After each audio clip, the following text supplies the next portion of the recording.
legend reborn. Toyota has made so much noise about the Land Cruiser coming back for 2024. And it makes sense. It's smaller, it's fitter, it's more affordable, and it's a hybrid only. Now, it's not a super hardcore off-roader, but it is offering an elevated off-road experience with a heavy dose of heritage. And that's all good for Toyota, but Ford has been playing this heritage game for a couple years now with the Bronco. Heck, this model here is actually called the Bronco Heritage. Now, we wanted to compare the existing player to the newcomer, but instead of getting the four-door, we've ditched it and gone for the two-door for an even greater contrast. So let's get them side by side and see how they perform off and on-road.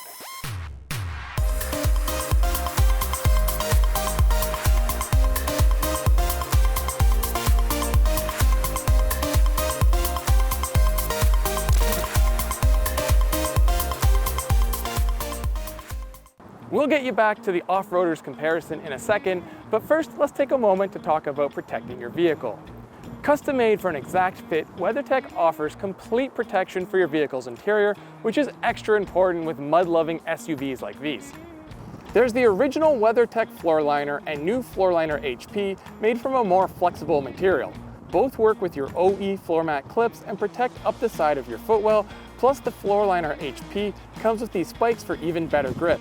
And let's not forget the cargo liner, which is great to protect your vehicle from everything you might need to throw in the back during your next off-road adventure. All WeatherTech products come with a lifetime guarantee. You can order online at weathertech.ca and free shipping is available. Or for those who are local, they can visit the WeatherTech retail showroom at 1164 Walker's Line in Burlington and get their orders the same day.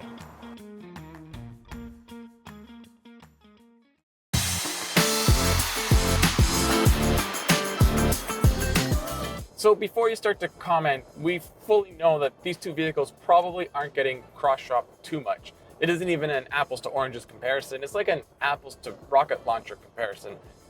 The whole point here, though, is to show what two retro-inspired off-road SUVs are like around the same price. It's almost like the two complete extremes. So while we're stating the obvious, the Bronco's the better off-road vehicle. There's no surprise and there's no question. Off-road, you just feel so capable, almost like this is the Miata of off-roading. I feel like I know where all the tires are, what traction I have, how much grip. It's just a blast, and if you had the roof off, it's even more fun. Dirty fun, but more fun. Like the Land Cruiser, there's different drive modes, but these are all off-road based, and you can even put it two-wheel drive if you feel like it. These tires are obviously more purposeful than what's on a Land Cruiser, and that alone will give you more capability off-road. But we can't discount the shorter wheelbase and the approach and departure angles. I mean, this just is the better off-road, no question. On the flip side, the Land Cruiser is obviously the better on-road vehicle.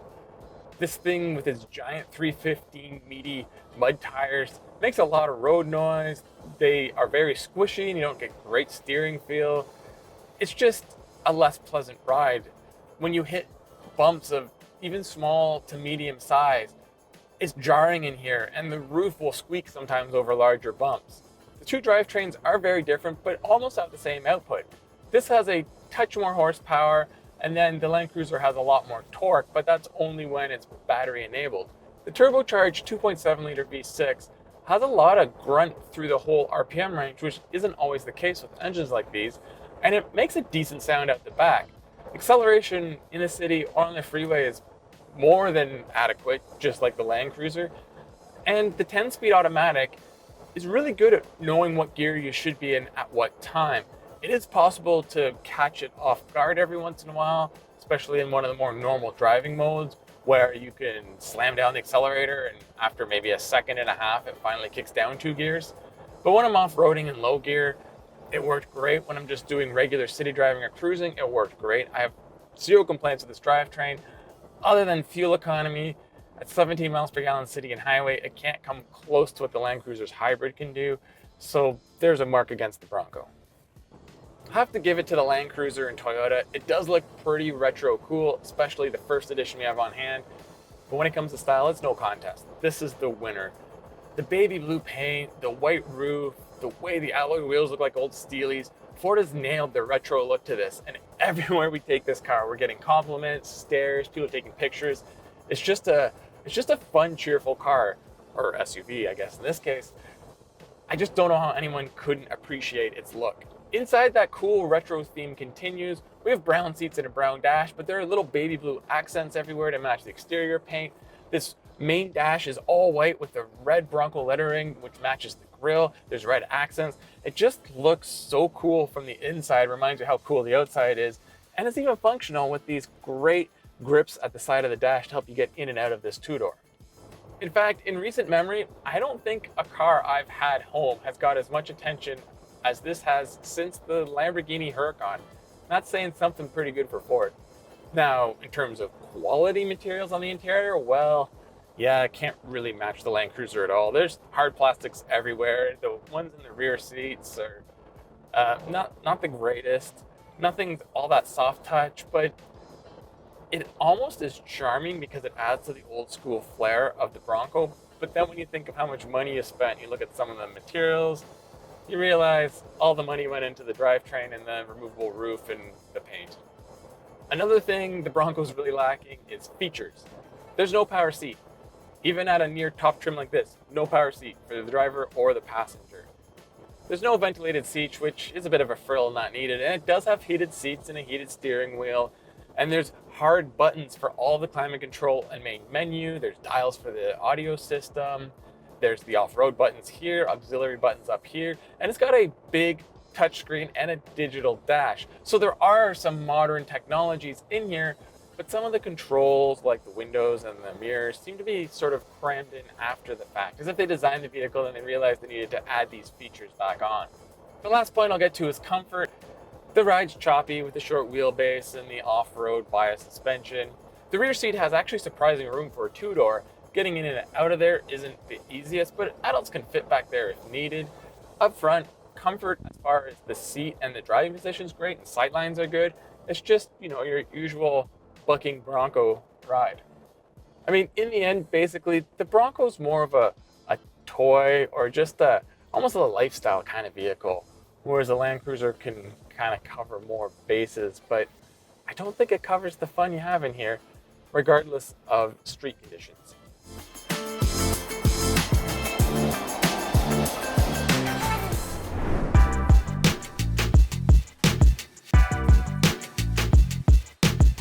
Now, as you might expect, given that the Land Cruiser is offering less ride height than some Subarus, yeah, it's not quite as accomplished off-road as the Ford. Now, don't get me wrong, it's very good at what it does, and it's probably more than most people buying it will ever need. You have center locking differential, a rear locking differential, you can switch between 4 high and 4 low, you have crawl control, a bunch of different terrain modes.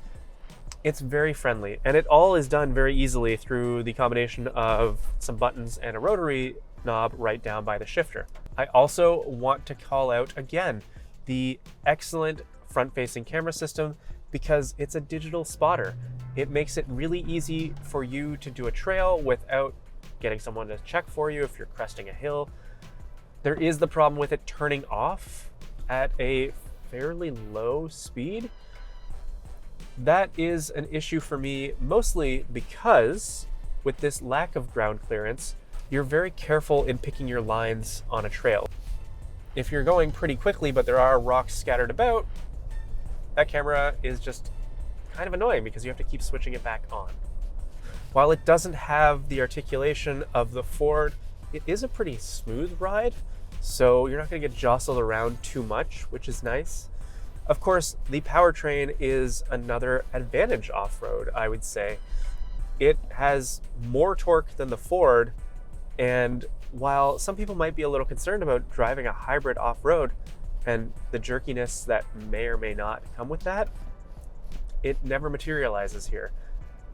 While the Bronco still has some of that truck-like feel to it, when you're around town in the Land Cruiser, it's barely more gregarious than a Lexus RX.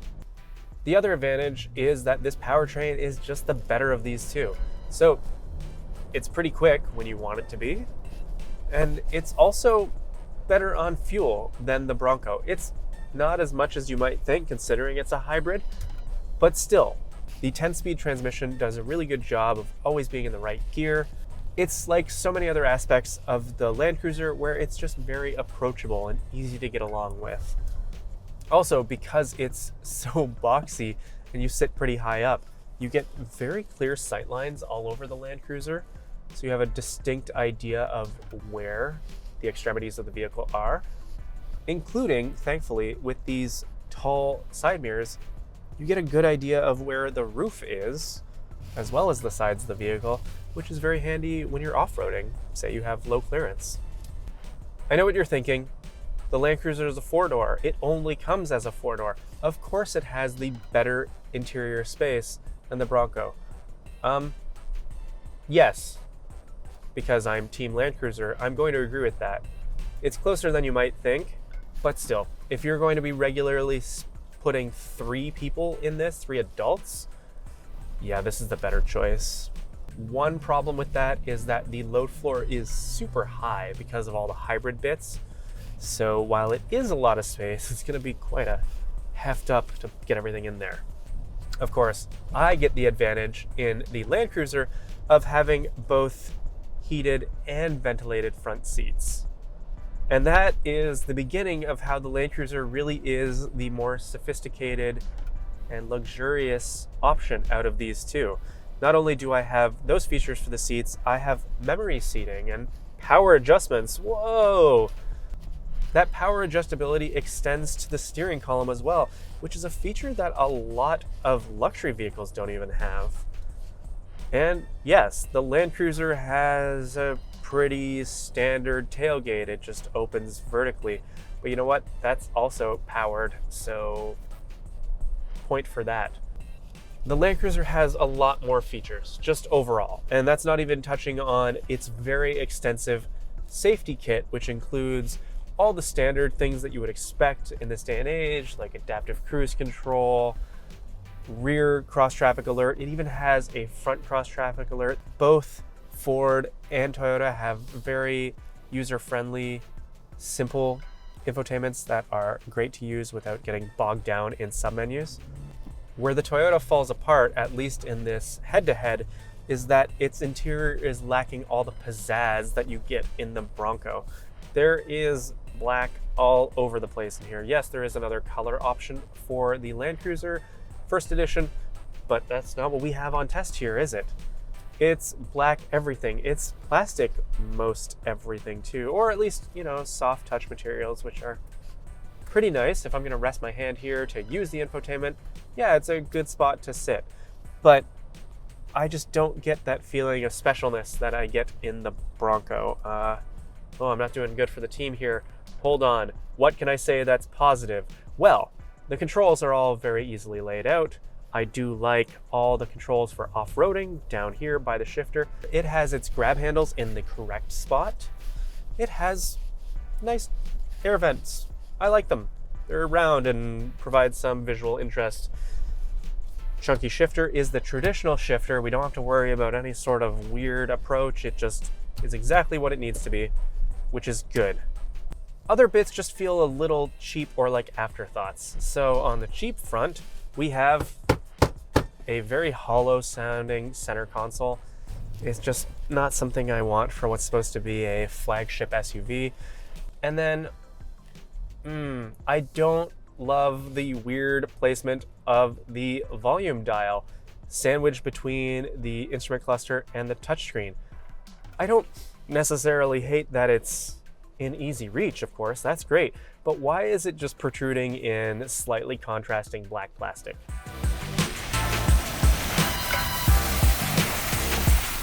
So after driving both of these, yeah, it's no surprise that while the Land Cruiser and the Bronco are similar in price, they offer very different experiences. Though, if you're looking for more or less the same essence, you can get both of them in much more affordable trims, although it's worth pointing out, there's about 1,000 different flavors of Bronco. And then there's all the colors and wheel options, and yeah, you can basically custom the Bronco to your liking. Now we could end it here and just say this is for families and this is for adventurous types, but that'd be a bit of a cop-out. When it's all said and done, for the price point they're sitting at, the Land Cruiser is the better overall buy, but the Bronco is just so cool. Very cool. But if I'm buying one SUV to live with, knowing that maybe once in a while I'll take it on a sweet trail, it's the Land Cruiser for me.